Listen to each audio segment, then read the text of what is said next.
त्या संदीप आचार्यांचा खरोखर मनापासून आभार मानतो।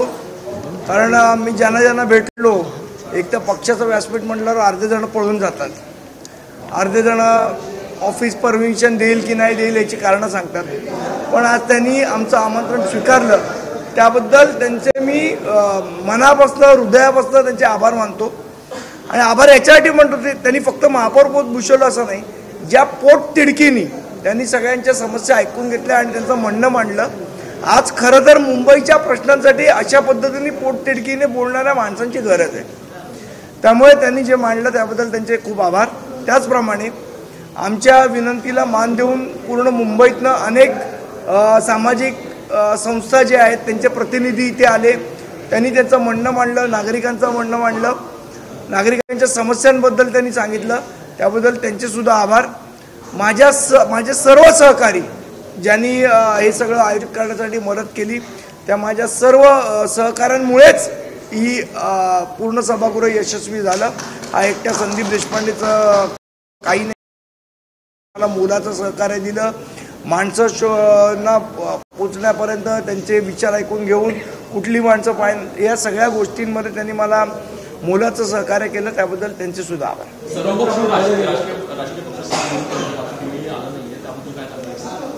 ते मला असं वाटलेलं की मुंबईच्या प्रश्नांवर समस्यांवर सगळे राजकारणी एकत्र येऊ शकतात, आणि काय एकत्र येणं तर खूप चाललंय ना, तर एकत्र येऊ शकतात असं मला वाटलं होतं, पण तसं काही घडलं नाही। अजूनही उपमंडूक वृत्ती ज्याला म्हणतो ती जोपर्यंत जाणार नाही तोपर्यंत मला वाटत, आता मला भारतीय जनता पक्षाने असं उत्तर दिलं की तुम्ही उभाटाला बोलता आम्ही येणार नाही, त्याच उभाटाबरोबर 25 वर्ष महापालिकेत सत्तेत होते, जेव्हा शेवटची महानगरपालिका संपली तेव्हाही दोघं एकत्र सत्तेत होते, त्यामुळे अचानक काय ॲलर्जी आली मला माहीत नाही, पण ठीक आहे, तो त्यांचा वैयक्तिक निर्णय आहे, पण त्यांनी पत्र पाठवून दिलं कळवलं, त्याबद्दल त्यांचे सुद्धा आभार मानतो। मला असं वाटतं आपल्या महापौर महोदयांनी सांगितलेलं आहे, पुढचं सभागृह 17 तारखेला मेच्या भांडूप येथे होईल। जशी यावेळेला पत्र दिली त्यावेळेला सगळ्यांना देणार आहे, पत्र देणं आमचं काम आहे, ते आम्ही करणार आहोत।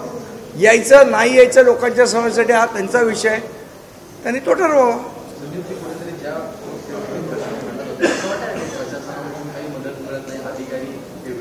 अहो, प्रशासनातले लोक एवढे माजलेत की इथे एवढे सगळे लोक जमले असताना समोर महापालिका असताना ते 2 पावलावर प्रतिनिधी नाही पाठवू शकले, इतका माज या प्रशासनाला आलाय। ठीक आहे, आज नगरसेवक नाही, जेव्हा होतील आमचे नगरसेवक तेवढा मान नक्की उतरवू।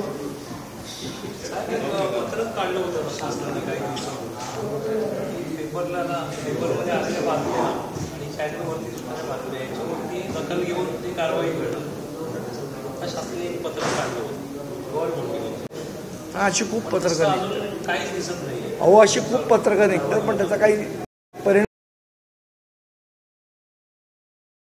काही पत्रकार असतील त्यांना माहीत असेल, स्थायी समिती असताना की IAS अधिकारी हे गेंड्याच्या खातेडीचे असतात, त्यावेळेला तिथे बसलेल्या IAS अधिकाऱ्यांना राग पण आलेला आणि ते सभागृह त्याच्यासाठी तहकूब करावं लागलं, कारण त्यांची अपेक्षा होती की मी माफी मागावी, मी शेवटपर्यंत माफी नाही मागितली आणि ते सभागृह तहकूब झालं। तर गेंड्याच्या कातडीचे आहेत, वस्तुस्थिती काय बदलू शकत नाही।